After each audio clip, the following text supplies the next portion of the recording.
Hola, hola, bienvenidos a Big Left. Viva Cristo Rey, viva Chile. Lancé un video, el que está anterior a este en mi canal, que se llama El Acta Solemne de Fundación del Movimiento Nacionalista de Chile, porque es una joya política en el siglo XX. Para mí es lo más interesante, lo más bello de la política del siglo XX chileno. Y el jefe, el fundador y jefe dirigente, líder de ese partido era mi padre. Y mi padre fue protagonista de la historia del siglo XX desde 1918 hasta 1980. Y esto merece dos videos porque lamentablemente este sistema me da 45 minutos y yo podría hablar horas y tengo que concentrarme en poder resumir el temporal, el torrente, el diluvio, la lluvia incesante de acontecimientos políticos del siglo XX. Y mi padre no solamente fue protagonista, sino que conoció a los protagonistas y fue amigo de muchos de ellos, dirigentes sindicales, dirigentes gremiales, presidentes de la República, todos, amigo íntimo, amigo de Arturo Alessandri Palma, amigo de Carlos Ibáñez del Campo, entre otros, Juan Esteban Montero, y bla, bla, bla, bla, bla, bla, bla, bla, bla. O sea, estamos hablando de un personaje, mi padre, que estuvo en el centro y de la política del siglo XX. Incluso a él le tocó dirimir qué candidato presidencial iba en conversaciones entre Arturo Alessandri y Ibáñez. Él era el intermediario junto con mi padrino de bautismo, Víctor Vergara. Entonces los dos iban a hablar con Ibáñez, iban a hablar con Arturo Alessandri Palma para poder dirimir cómo se iba a esa elección de 1946, por ejemplo, porque está en todo momento la presencia de mi padre. Y voy a empezar a narrar inmediatamente porque los hechos son muchos. Vamos a empezar. Primero, mi padre nació en 1902, un 16 de abril. Su familia era una familia de aristocracia venida a menos, porque se habían dedicado, los antepasados míos se habían dedicado a la pedagogía, a la universidad.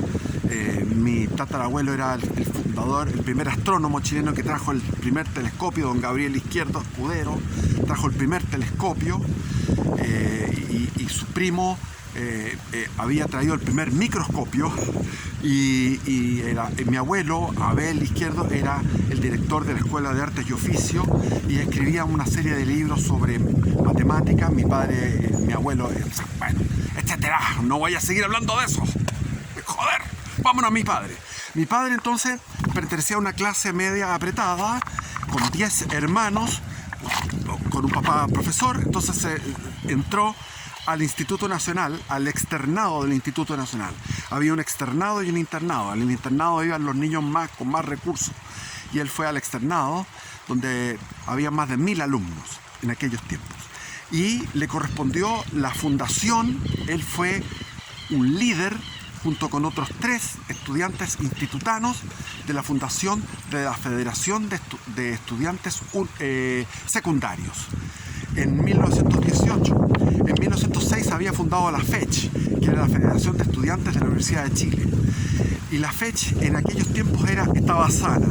Ya en los años 20, a mediados de los años 20, fue contaminada por todo lo que... Espero que el viento no me joda, joder.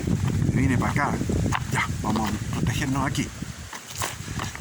La FECH, aquí vamos a meternos. Aquí nos vamos a meter, ya. La FECH después se empezó a joder y se puso extrema. Se puso extrema. Pero eso fue después. Entonces estamos hablando de que, claro, el problema social estaba completo. En ese momento el problema social, ya con el centenario de la independencia, 1910, se vio todo lo que es el problema de las huelgas, los anarquistas. Era todo, en esa época eran puros anarquistas prácticamente.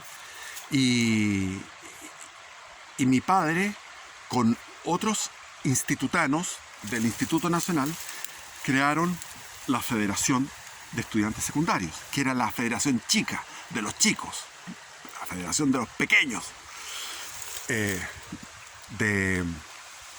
comparación con la FECH, que era la gran federación. Y también crearon una organización para dar clases nocturnas a los obreros. Entonces en 1918, en marzo de 1918, empieza mi padre en paralelo a trabajar en la alfabetización de obreros en un lugar que estaba en calle con Argumedo, que era una escuela que había quedado en desuso, que había construido en el gobierno de Balmaceda. Y estamos hablando entonces que recién se sabían venían las noticias de la revolución bolchevique. Entonces, mi padre ahí conoció durante más de 4 años que estuvo haciendo esas clases a partir de las 8 de la noche. Él se levantaba todos los días a las 6 de la mañana, toda su vida. Cuando era viejo, hasta los 80 años, se levantaba a las 6 de la mañana. Mi viejo era así, disciplinado total. Entonces, estuvo enseñando a los obreros 4 años ahí. Y al mismo tiempo en la Federación de Estudiantes Secundarios, que fundaron ellos, les tocó participar de lo que se llamó la Asamblea Popular de Alimentación Nacional.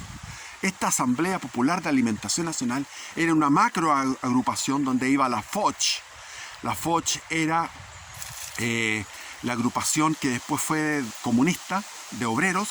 Estaba la IWW, que era anarquista, la FOCH era la más grande. Estaba la FECH. Y todos iban por políticas en aquellos tiempos de izquierda, porque la lógica, el sentido común, el problema social era muy grande, no como ahora. El problema social era grande. ¿Por qué? Porque después de la caída de Balmaceda el año 91, después de lo que se mal llamada revolución del 91, que fue una involución del país, al perder el presidencialismo, el país quedó paralizado con un congreso que era un congreso de pijes, o sea, de cuicos, de gente de las clases, de los apellidos vinosos, de las clases acomodadas, que se dedicaron a disfrutar de la vida. Iban, por ejemplo, a París, la típica de ir a París, llevaban, hasta a algunos les gustó llevar su vaca en el barco para ir a París. Entonces iban a Francia, a la Belle Époque, y lo pasaban estupendo. Entonces la clase alta chilena, la aristocracia castellano-vasca, se farrió durante el periodo parlamentario, que fueron 30 años, más de 30 años, desde 1891 a 1924, se farrearon todo lo que había construido esa misma clase, o sea, sus padres y sus abuelos, entre 1830, después de la batalla del Ircay, cuando se instituyó el sistema portaliano, el sistema autoritario, conservador, pelucón, que duró hasta Balmaceda.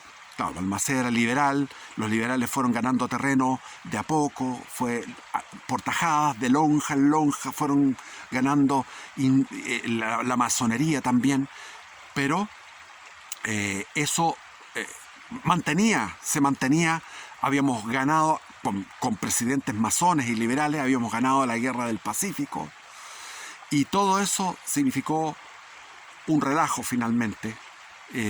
Y frente a eso había problemas graves. Acuérdense que Alemania había estado en la guerra mundial, estábamos saliendo de la Primera Guerra Mundial, donde Alemania había estado bloqueado por la armada inglesa. La armada británica era muy superior a la alemana, por lo tanto los alemanes tuvieron que inventar un sustituto del salitre y inventaron el salitre sintético. Entonces ya empezó la emigración del norte grande de obreros que iban a los CITES, que se llamaban, los CITES, que eran lugares de hacinamiento obrero.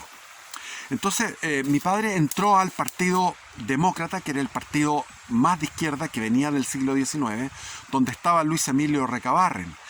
Pero mi padre jamás fue marxista, porque ya siendo joven, sin mucho conocimiento del marxismo, más que nada los panfletos, porque no tenía tiempo para estudiar el marxismo en aquel momento, siendo un joven de 16 años, él rechazó el marxismo porque decía de forma intuitiva, decía, esto es una clase imponiéndose sobre otra, y él, leyendo, como era muy estudioso de la historia, él prefería el sistema de la colaboración de clases, que era lo que había sucedido al final de la monarquía romana, cuando comenzó la democracia en Roma, en los incipientes imperios romanos, cuando todavía tenían nada más que la península itálica, y ahí se habló de la colaboración de clases. Y entonces él comienza a participar en los gremios desde joven, a los 16 años, como dirigente de esta Federación de Estudiantes. Le tocó dar discursos a los 16 años en unas manifestaciones multitudinarias que se hacían entre la calle Estado y la calle San Martín por la Alameda, donde se elaboraba se hacía un estrado, un pupitre, y desde ahí discurseaban los dirigentes de la FECH, los dirigentes de la FOCH, los dirigentes de los anarquistas, y ahí estaba mi padre. Y finalmente todas esas organizaciones apoyaron la candidatura de Arturo Alessandri Palma, que recogió todo ese sentir popular, ese malestar, eso de las clases medias emergentes y de las clases medias descendentes, como era mi padre, que venía de la aristocracia, pero en descendencia, era venido menos. Entonces, en ese momento iba él a la casa de Alessandri, que estaba enfrente de la Moneda, por el lado donde está ahora el Ministerio de Defensa, y desde el balcón Alessandri todos los días daba discursos de un cuarto de hora, media hora, con su voz abaritonada, fantástica. El tipo era un seductor de masas, y de repente recuerda a mi padre que tiró un sobretodo, o sea, un abrigo, lo tiró al público, y estaban todos estos jóvenes enfervorizados con esta candidatura y apoyaron la candidatura de Ibáñez.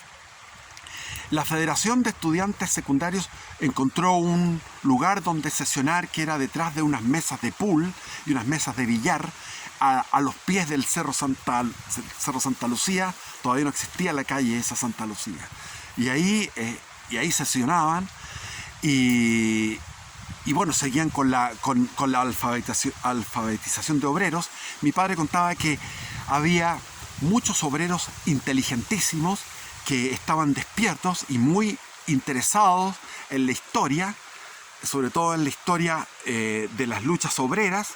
Entonces hablaban de lo que era la Rerum Novarum, que era la declaración de León XIII, claro, León XIII, un papa. Y entonces había corrientes de católicos conservadores que seguían la línea Rerum Novarum, y estaba la corriente de izquierda más atea, más laica. Después Luis Emilio Recabarren salió del Partido Demócrata. Mi padre llegó a tener una dirigencia ahí, y dirigencia estudiantil, como les digo, a los 16, 17, 18 años. Después, cuando ya dio el bachillerato, que era como la PSU de aquellos tiempos, se daba el bachillerato, y los que lograban pasar el bachillerato eran peleados por las facultades. Y él entró a dos facultades, entró a la Facultad de Derecho y a la Facultad de Historia y Geografía. Entonces estudió Historia, Geografía, Educación Cívica como profesor, y Derecho, las dos carreras en forma paralela. Y como había dificultades económicas en la familia, porque eran muchos hermanos, él trabajó en la agencia de puertos, que estaba enfrente de la Moneda, por el lado de la Plaza de la Constitución. En aquellos tiempos no estaba la Plaza de la Constitución, era una plaza más pequeña, al frente.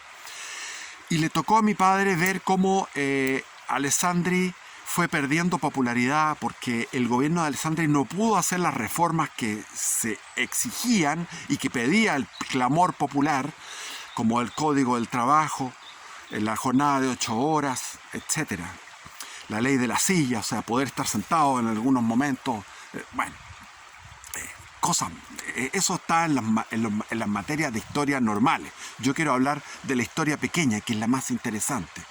Entonces, Alessandri fue perdiendo popularidad porque se enfrentó con estos viejos del Senado, y los viejos del Senado discutían contra él, el Congreso seguía teniendo poder, el parlamentarismo seguía con la inercia, había vencido a Barros Borgoño, que era uno de los candidatos de los apellidos vinosos de la aristocracia, Barros Borgoño, que era el que había propuesto Luis Sanfuentes, que era el presidente que había dejado su ejercicio el año 20.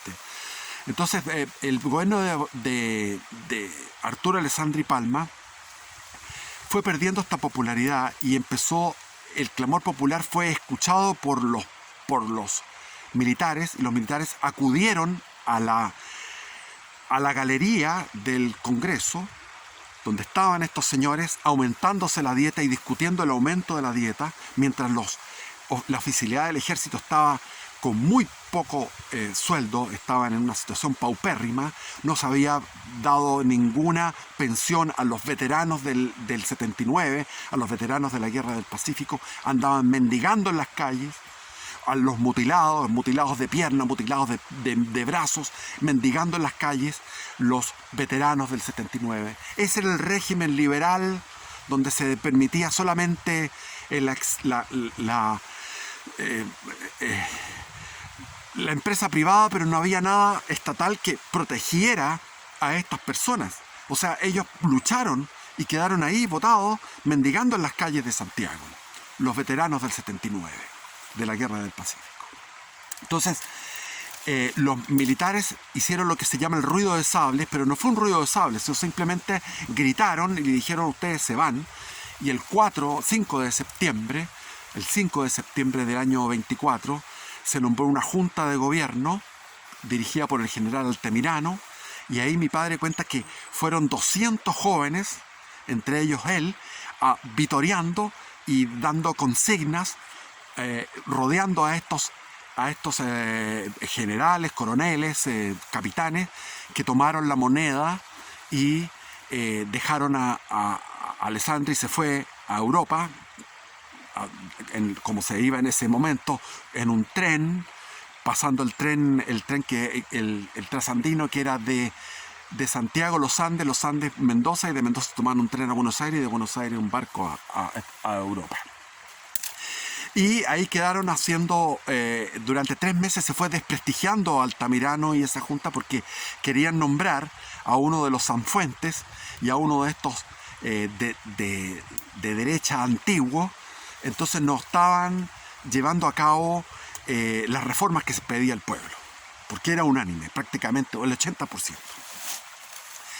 Y ahí, trabajando mi padre en la Comisión de Puertos, en la oficina de puertos, enfrente de la Moneda, vio el 23 de enero del año 25, vio una revuelta, o sea, movimiento había tumultos de gente y había movimientos de soldados. Y en eso sale de su oficina a mirar y ve ahí mismo, por el lado de Moneda, cómo entró un coronel que se llamaba Carlos Ibáñez, con revólver en mano, seguido de unos soldados y otros oficiales. Entraron a la Moneda y disolvieron la junta que estaba al mando del general Altamirano, y los mandaron a la isla de Pascua, y ellos se quedaron ahí haciendo lo que tenían que hacer,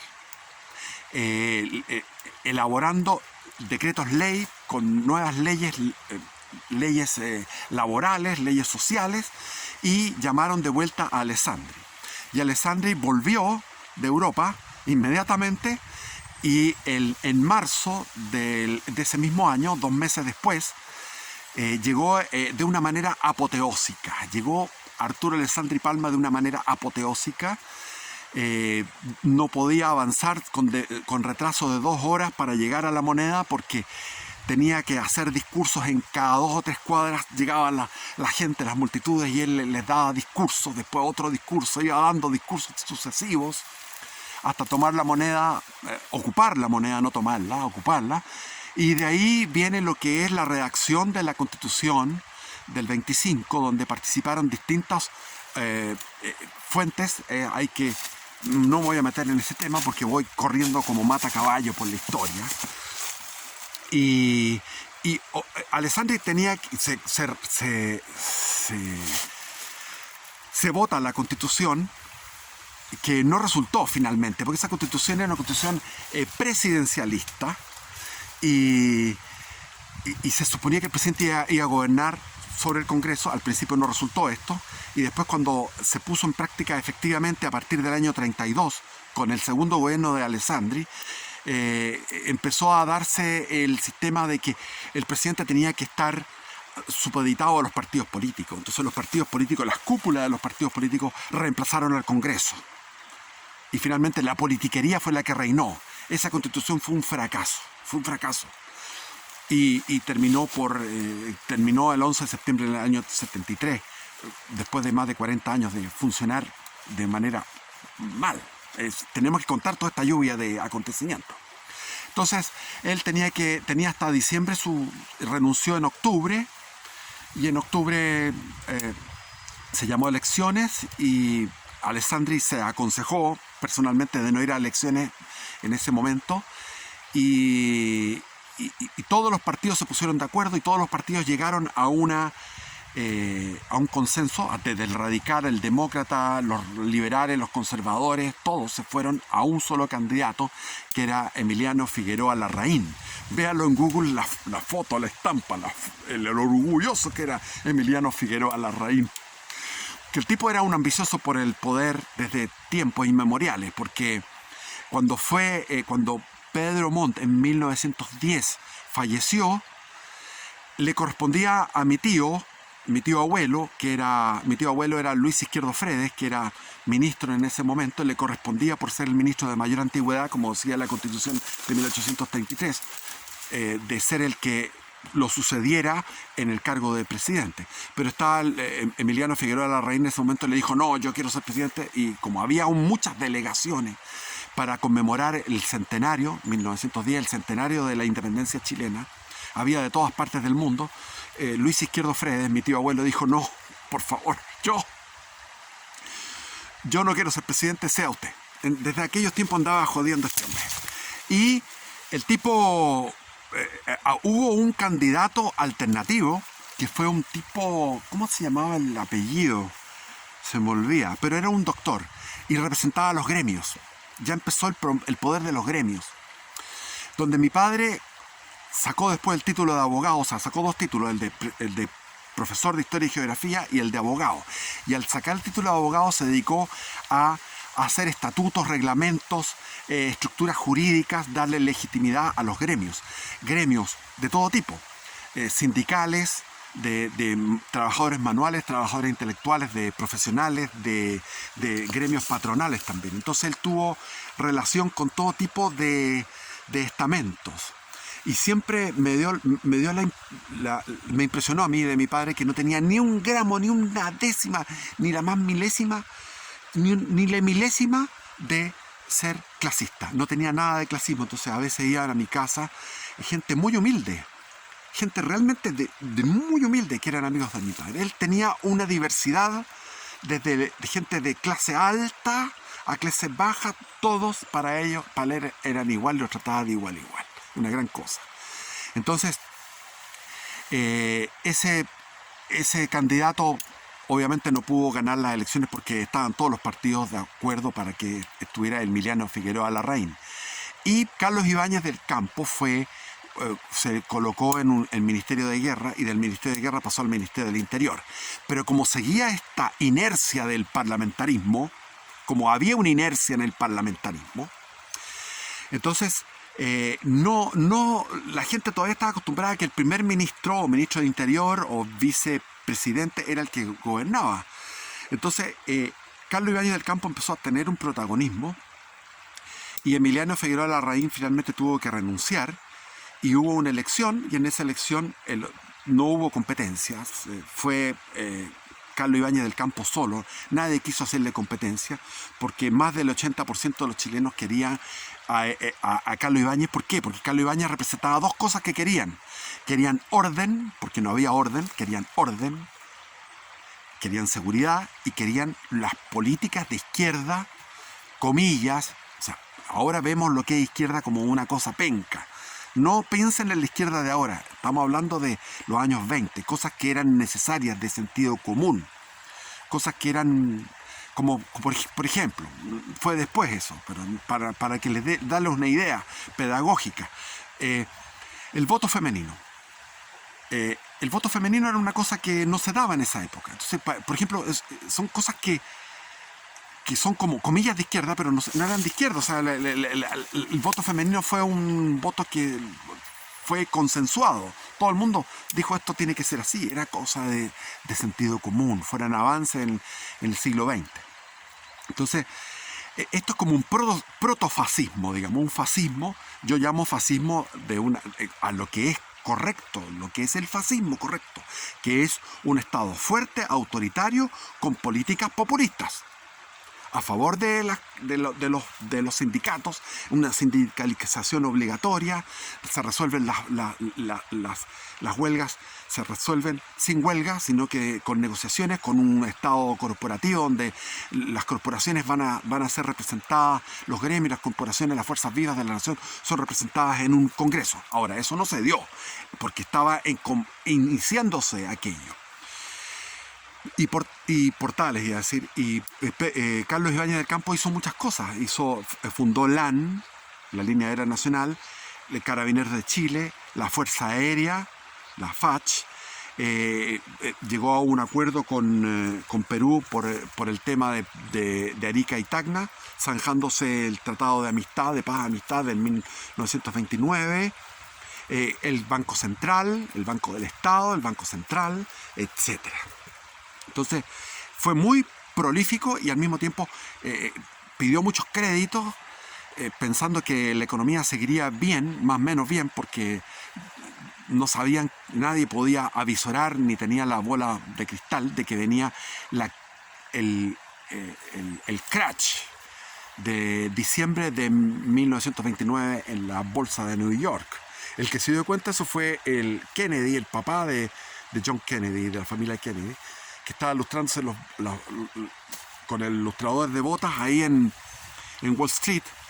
Tenía toda su fortuna en acciones y le lustraban las botas al ilustrador, y el ilustrador le dijo: oiga, están re buenas estas acciones, esta otra.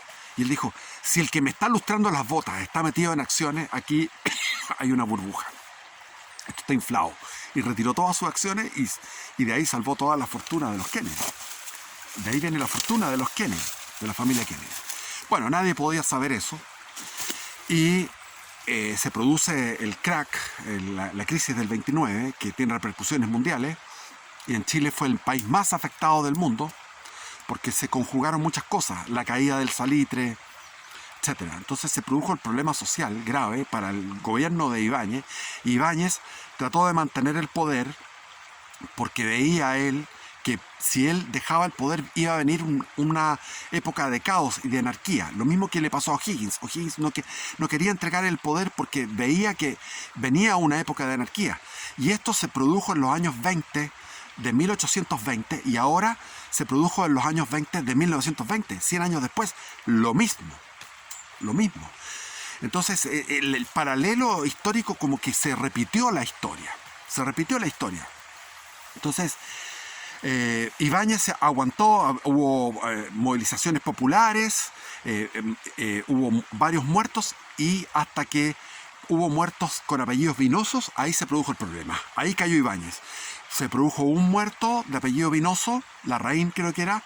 Entonces lo fueron a enterrar, era amigo de mi padre, y fue a enterrarlo con el féretro, tomando el féretro en el cementerio general. Y ahí hubo unos disparos, porque hubo unos gritos, unos disparos, y los disparos de carabineros le llegaron a un colega de mi padre, que era profesor del Liceo de Aplicación, y murió, de apellido Sañarto. Y ahí vino la caída. Ibáñez dijo: ya, no más, no quiero más, esto ya me supera.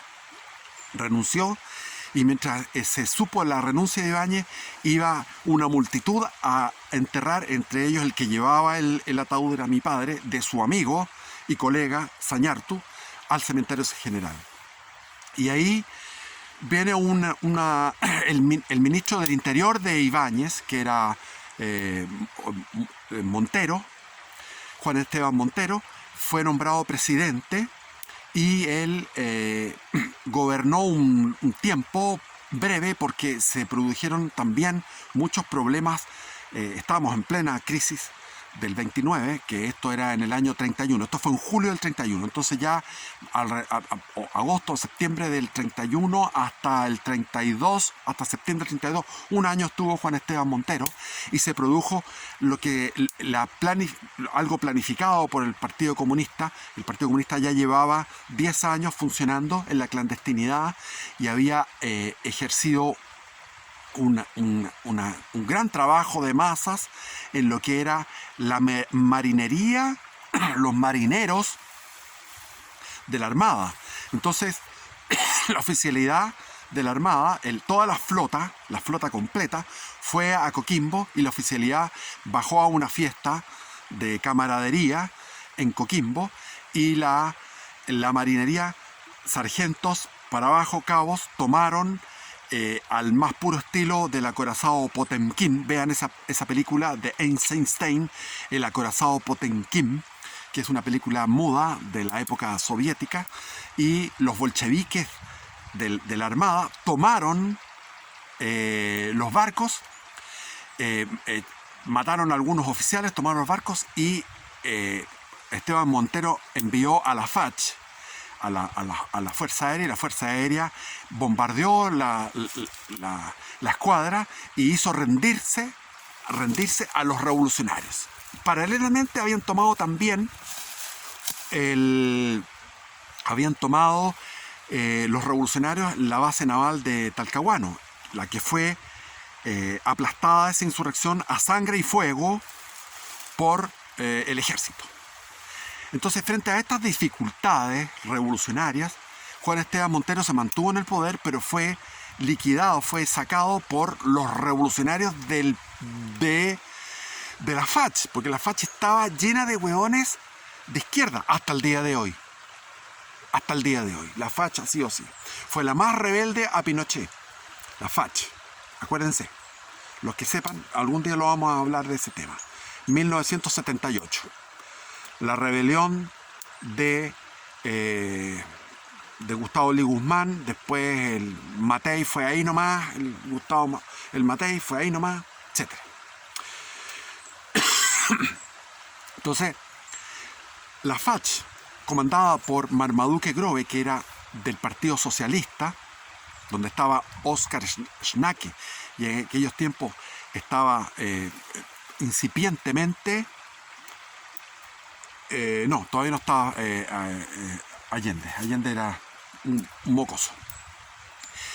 Entonces tomaron la moneda y sacaron a Juan Esteban Montero, que era un hombre muy conocido, mi padre, que era un profesor de universidad, había sido profesor de él.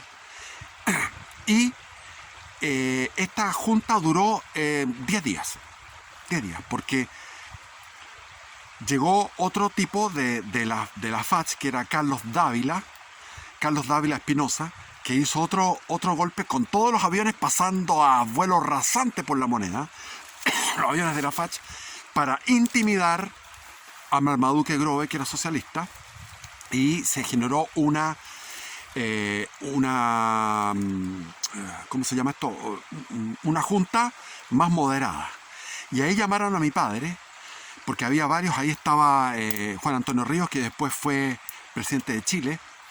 Había varios personajes largos de enumerar, y entre ellos llamaron a mi padre porque había sacado recién su memoria de grado, su memoria de título de abogado, porque se especializó en el derecho constitucional, que se llamaba El Gobierno Representativo, en 2 tomos, uno grande, grueso, que estudiaba todo el gobierno representativo a través de la historia, hasta llegar en el segundo tomo a estudiar lo que era el gobierno representativo nuevo, que era el gobierno soviético y el gobierno fascista de Mussolini.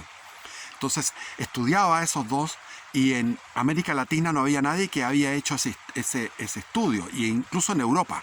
De ahí recibió un doctorado honoris causa de la Universidad de la Sorbonne por ese estudio tan riguroso de lo que era el gobierno, como dice su título, el gobierno representativo.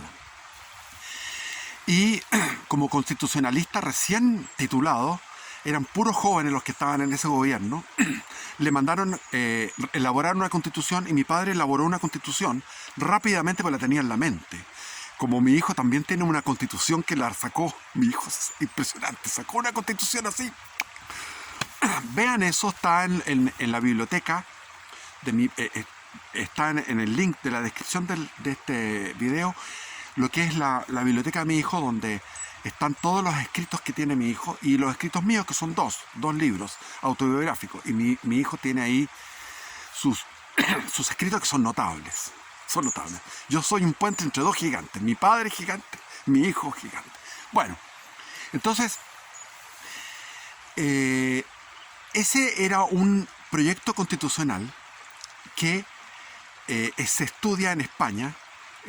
Han hecho tesis doctorales sobre él. ¿Por qué? Porque era muy novedoso. Tenía una cámara, se conservaban las dos cámaras. La Cámara de Diputados era política, pero había una cámara al Senado. El Senado era donde iban los rectores de universidad, los directores del ejército, se llamaban en aquellos tiempos secretario general del ejército, de la marina, de la aviación, de los carabineros, los de la CMPC, o sea, los dirigentes gremiales, los presidentes de las distintas organizaciones gremiales patronales y de las organizaciones gremiales de empleados públicos, de profesores y de obreros, de portuarios, de mineros, de todo, en una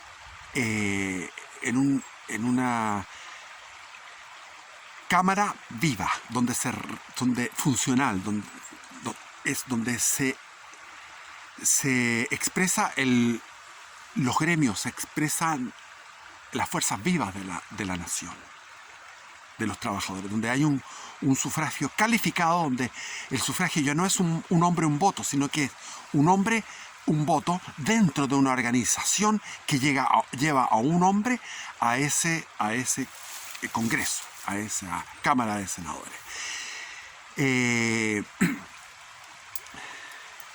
Jaime Guzmán era admirador de mi padre, fue profesor mío y me decía eso, que admiraba a mi padre.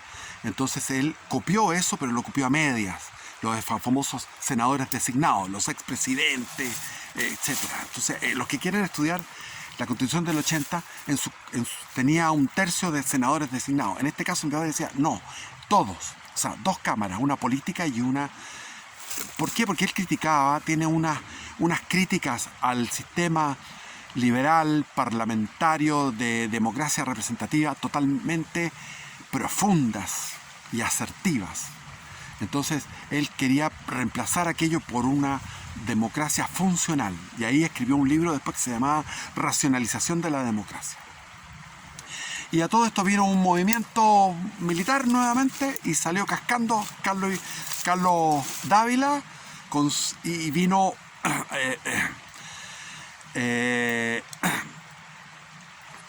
una reacción contra el militarismo. En 1932 hubo 6 gobiernos, salió Carlos Dávila y quedó la moneda vacía durante 10 días, quedó la moneda sin carabineros, sin vigilantes, sin funcionarios, sin autoridades, sin presidente de la República. Durante 10 días no hubo nadie que se hiciera cargo de aquello. Y nadie entró a saquear, nadie entró a robar. Ese era el país que existía en aquellos tiempos. Ese era el Chile que existía. Por eso es que cuando uno habla de derecha, izquierda, hay que ponerse en el contexto. Y el país tendió hacia la derecha. Necesitaba algo de no más militarismo, porque el militarismo había sido de izquierda, no más militarismo y más la civilidad y volvió Alessandri. Volvió Alessandri, se hizo una elección y entró en gloria y majestad nuevamente Alessandri en gloria y majestad, finales de 1932. Y ahí mi padre trabajó con Alessandri, trabajó con Gustavo Ros Santamaría, que fue el ministro de Hacienda, y Gustavo Ros Santamaría salvó a Chile del problema que tenían de la deuda externa. Lo que hizo fue, dijo, nosotros no vamos a pagar la deuda externa, no la pagamos. Y al dar esa declaración bajaron los bonos, bajó y después la compró. Entonces bajaron a nada, se depreciaron. Ese tipo de juego de piernas se podían hacer en los años 30.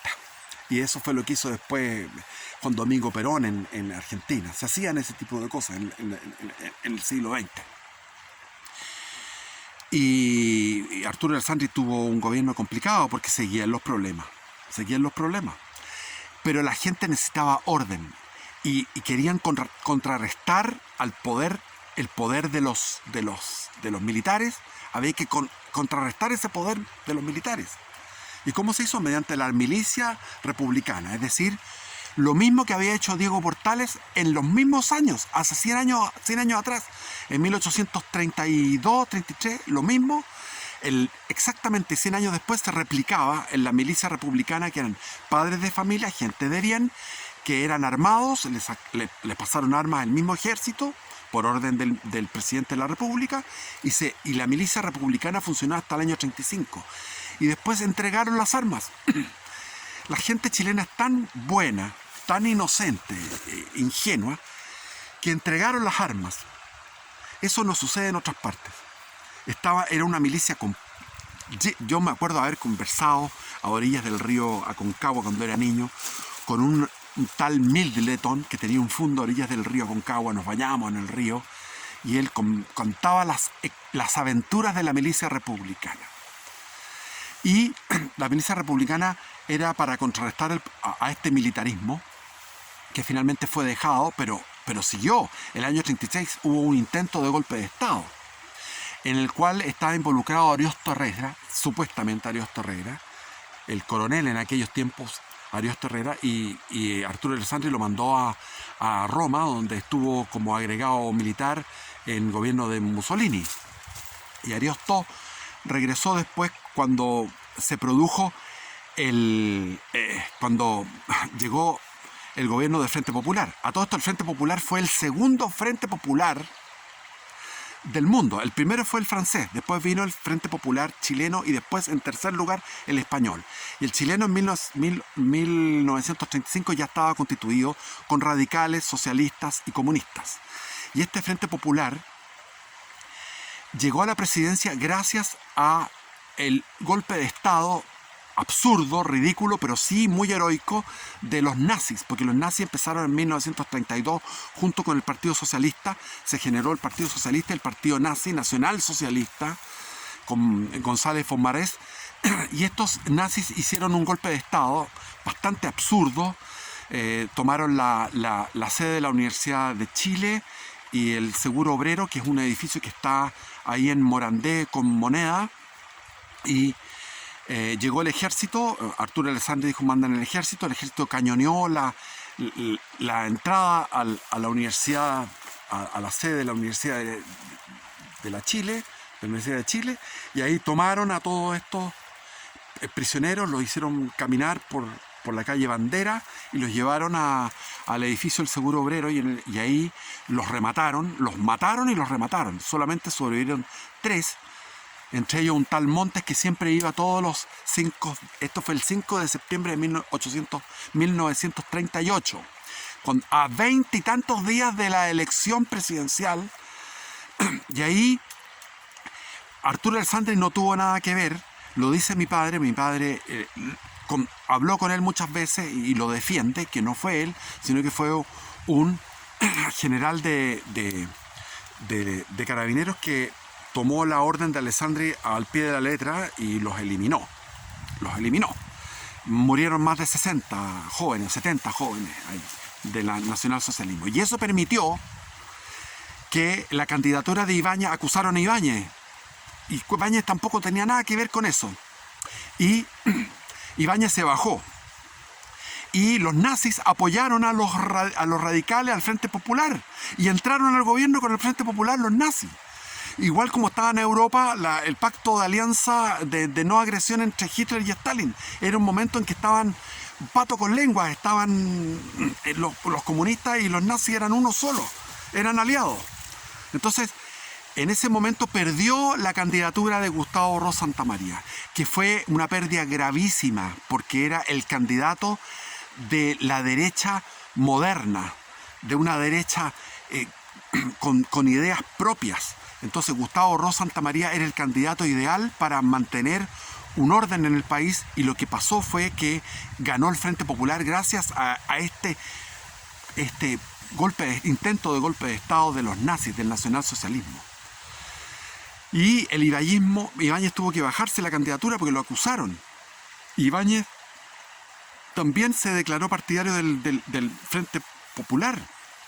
Y de ahí viene Ariosto Herrera, el año 39, que vamos a entrar en el intento de golpe de Estado del 23, 24, 25 de agosto de 1939, en otro capítulo. Porque a mí, lamentablemente, este fucking celular chino, me impide seguir más allá y en cualquier momento se corta esta wea. Y eso me da rabia.